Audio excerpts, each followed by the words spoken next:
Alright, so this is going to be a video to explain the income tax system and how it works. Some of this information is going to be dated because as of the making of this video in 2021, some of these things have changed, but the textbook is based off some old scenarios that used to exist in the tax code.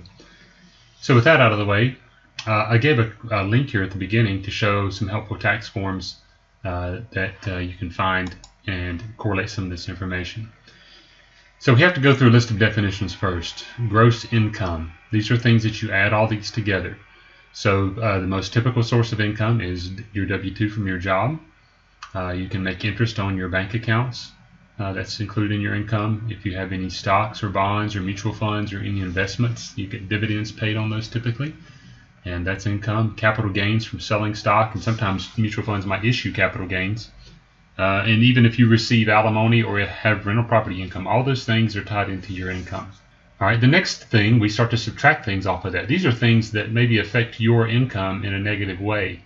For example, if you're a teacher, you might spend a lot of your money buying things for your classroom out of your own pocket. Sometimes the school doesn't pay for those things and you have to pay out of pocket. You can deduct that. The government likes to encourage contributions to IRAs or individual retirement accounts. It's separate from a 401k. That's actually figured up into your W-2. It's a little bit more complicated topic.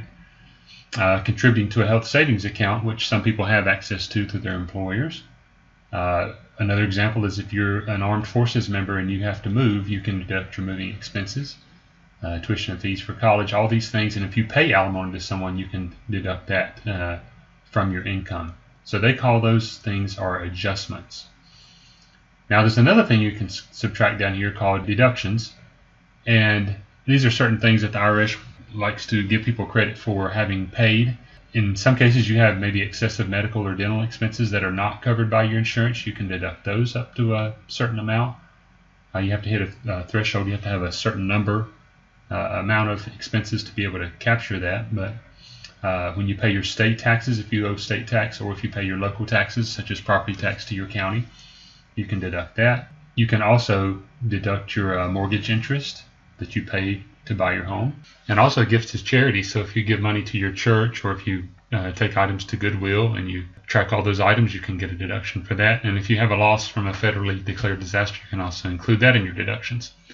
So here's the thing that's not a thing anymore since the 2018 tax year. The homework still has this in it, but there used to be a thing called exemptions, and they are to be subtracted as well. So when you get to the homework, you may have to deal with that. This number was a set number based on how many dependents you had, and so you just deduct that as well. You subtract that as well from your income. So anyway, that doesn't exist anymore. That was part of the tax law change in 2018, and that got taken away, and the deduction was changed as a result. And then the final thing is a credit. Now this is a big deal because this actually reduces your tax dollar for dollar. All these things up here reduce your income, and then you're taxed upon your income. So every dollar you are able to deduct or have an adjustment for reduces your tax by whatever your tax bracket is. Let's say your tax bracket is 25%. When you deduct a dollar from a deduction or an adjustment or whatever, your tax goes down by 25 cents. Because that $1 saves you the 25 cents of tax. But a credit actually takes dollars right straight off your tax bill. And so some of the common ones there are foreign taxes paid. If you live in another country or paid tax to another country. And sometimes people have this when they own mutual funds that are invested in foreign companies. You pay foreign taxes on that. There's a child tax credit that everyone gets just for having children. You get a tax credit for that depending on the number of children. There's limits on that as well. Then another one that's a little bit hidden that folks don't know about, there's a child care tax credit, which is different than the child tax credit. This is if you pay someone to take care of your children, you get a tax credit there. There's also an earned income credit. This is one of the few things that actually has bipartisan support. Both parties like this because this, the more at certain lower income levels, the more you work and the more you get paid, the more this credit is. And it eventually phases out for a certain level of income. But if you're a low-income earner and you start to make more money, you can actually get this credit called the Earned Income Credit. And if your income is pretty low and you're saving for retirement, you get extra credit above and beyond these other credits up here that we talked about for saving for retirement. So these are all things that you'll find labeled in the problems. It'll say so-and-so get paid $500 in mortgage interest or whatever, you need to know that that's part of the deductions category. That's why I go through all this description of these items. The final thing we need to understand, there's some terms here. Adjusted gross income is very important. In fact, we use the acronym AGI for that. And that's when you take your gross income minus your adjustments. So I've kind of written it out over here on the side. You take all these gross income and you take your adjustments here and you subtract those, and that number is what we refer to as adjusted gross income.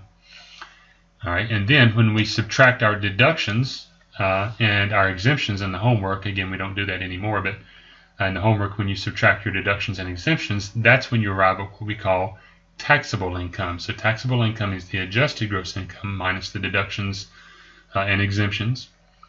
And then finally, the tax paid is calculated on the taxable income. So whatever that taxable income number is, that's where we finally find out how much tax you owe. And so there's a formula that uses your taxable income as the input. And then after you've calculated that, you'll subtract the credits. So if you have any tax credits, that amount of tax that you found that you owed, you'll subtract the credits off at that point. Finally, this is just for your understanding. Since your paycheck has taxes taken out, you may have paid more than whatever this final amount was on your tax return. And if that's true, you get a refund. Awesome.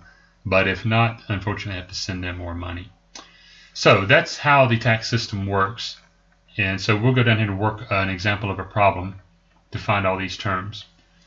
So we have a woman that earned $43,300 in income.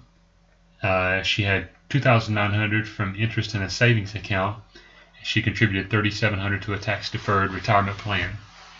And here's her exemption and her standard deduction and the interest on her home and the $2,400 to charity she had and $2,000 in state taxes. So we got to find her gross income to start out. So recall that gross income is going to be her wages right here and the interest on her checking account, her savings account. All right. Now at this point, she contributed $3,700 to a tax-deferred retirement plan. If we go back up and look, contributing to IRA, that's something that's part of the adjustments. We're going to subtract that. So to find her gross income, all we need to do is add those two numbers. So we're going to take $43,300 and we're going to add $2,900. And so we get $46,200 is her gross income. Now her adjusted gross income, this is where we take out the adjustments. So we start with that number, $46,200, and the only adjustment she had is this $3,700 that she contributed to the tax-deferred retirement plan. So we're going to minus $3,700. Now the rest of this, the exemptions and the deductions and all these other things, the interest on our home mortgage and all that, those are all part of deductions. So that's not part of adjustments. Again, it's an important distinction to make, which is, again, why I made this list up here to describe what is an adjustment and what is a deduction. So $46,200 minus $3,700, and we get $42,500. Now we finally need to figure out her taxable income. So now we need to work on our deductions. So she has a personal exemption of $4,050. That's the exemption amount. All right, so she gets that no matter what happens here. Now on the deduction side, you have a choice. You can take what is called the standard deduction. So if you don't want to bother with doing your mortgage and finding all that and finding how much you gave to charity and tracking how much you paid in state taxes and adding all that up, you can just take the standard deduction of $6,300. All right, that's the standard deduction as it's called. Or you can do what's called itemized deductions.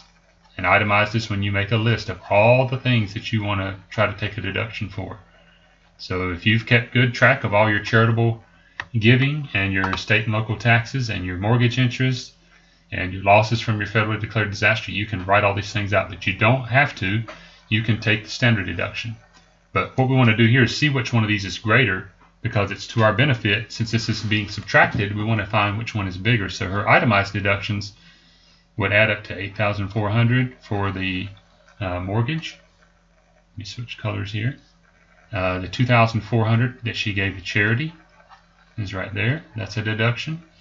And she paid $2,000 in state tax. So there's $2,000 there. So this adds up to $12,800. So at this point, you compare these two numbers and say which one of these is bigger. And that's the one that you want to use. So obviously the itemized deductions is much bigger. So we're going to use itemized deductions. So again, this is a choice that you must make every year on your taxes. And if you can get your itemized deductions higher than the standard deduction, that's what you want to do. Now, I will say with the tax law change in 2018, the standard deduction is very high now, so it's much more difficult now for people to have a higher itemized deduction than what was previously allowed. This number is pretty low. I think the new number is somewhere in the high teens to low 20s, depending on your filing status. So anyway, we're going to take our deductions here of $12,800. So to get our taxable income, we'll take $42,500 minus $4,050 minus $12,800. And so when we do that, we get $25,650. And so this is the amount upon which her tax will be calculated. And that's the taxable income number that goes in that box. And so just one more comment, we don't do it in this problem, but you can go calculate tax on that, and we do that in later problems. But this is why people get refunds, just FYI.